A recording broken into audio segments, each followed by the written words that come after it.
Game ako. Ano yan?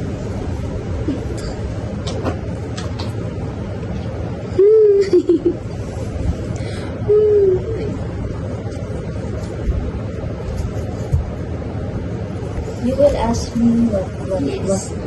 Ano ang pinakamalaking bagay na pinatawad mo sa akin? Ano naman? Baka pinatawad mo sa buong buhay mo. Sa buong buhay mo. Sa buong buhay ko, pinatawad ko. Hello, seryoso yung tanong na yun ah. Siguro ano. Ulitin mo ulit, man. Ano ang pinakamalaking bagay na pinatawad mo sa buhay mo? Siguro yung yung mga seryoso yun. Mga nagawa ng papa ko sa mga. Yun. Ito. Ano ang pwede kong gawin na magpapakalma sa'yo tuwing anxious ka?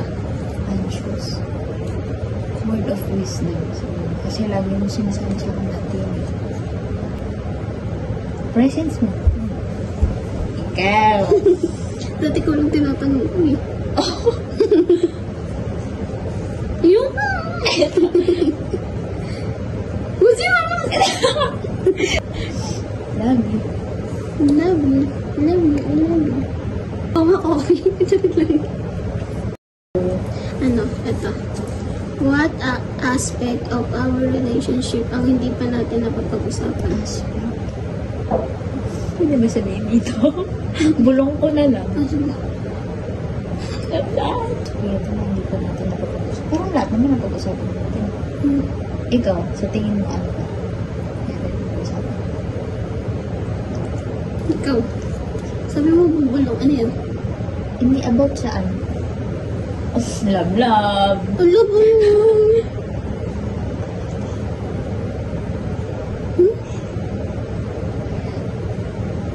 Wala akong narinig.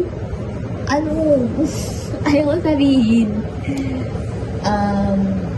About sa... Bulong mo na nga.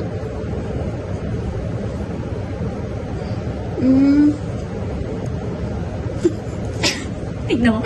Pag usapan na siyang reaction. Eto. Ano ba naman ako? Eto. Ano yung mga ginagawa ko na you find most comforting?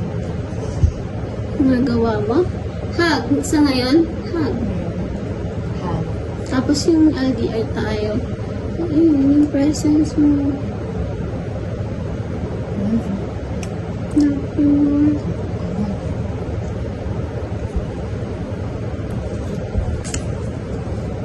What are my green flags? Ako. Babad na babad kami. 3 favorite parts about me. Your eyes, your smile, your lips, tapos your hair. Top 3 lang lang. Ang dami na yun. Top 3 ano yan? Your eyes, your lips, your hair. Ikaw na lang tatanungin ko.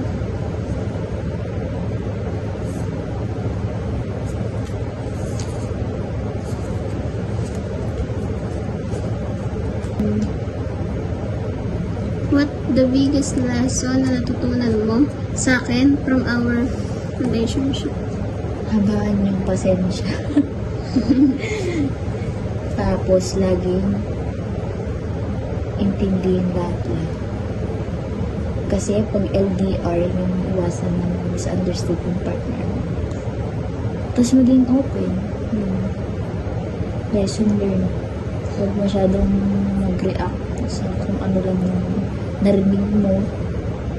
Huwag ka mapadala sa emosyon mo kasi kapag nagpadala ka sa emosyon mo, may mga masasabi kang words sa partner mo na hindi dapat. Tapos mag-sorry ka kagad yun. Mga napatagal yun.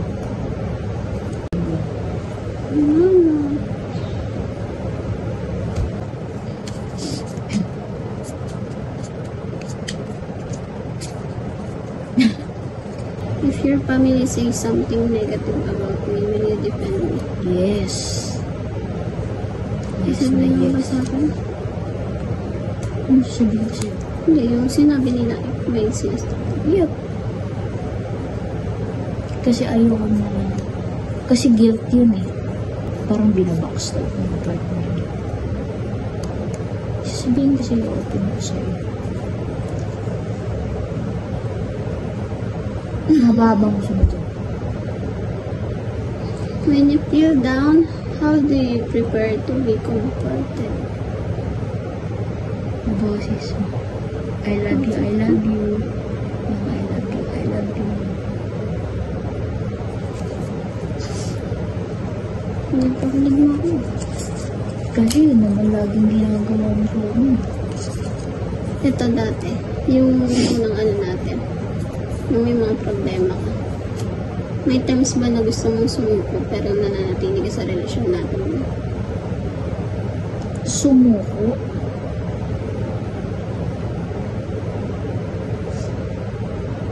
Yun yung ginawa ko. Yung nilago kita.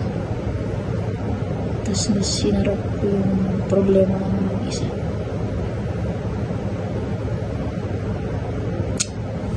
Regrets yun.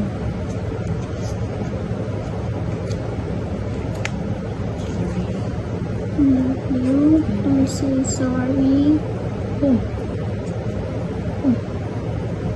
Bakit? Ako, sorry. Ba't ka nagsasorry? Sorry kasi nahina ako dati. Nagpakulig mo ako. Kasi yun naman laging ginagawa mo sa akin. Ito dati, yung unang ano natin, yung may mga problema ka. May times ba na gusto mong sumuko pero nananatili ka sa relasyon natin? Ang ginawa ko. Tapos mas sinarap ko yung problema ko ng mag-isa.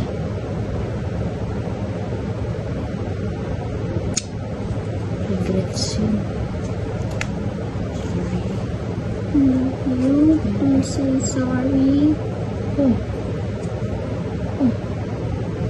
Bakit? Ako, sorry. Ba't ka nagsasorry? Sorry kasi nahina ako dati.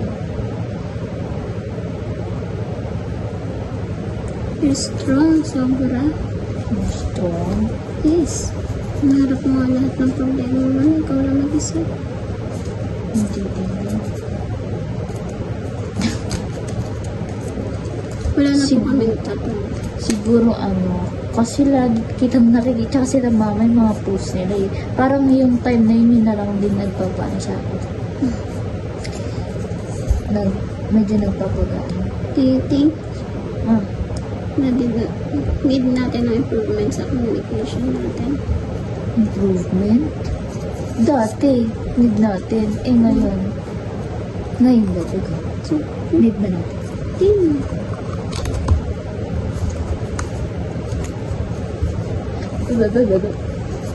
Need na kita kasi Kiki, do you love me.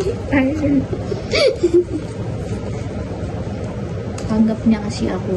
Tsaka yung fast ko.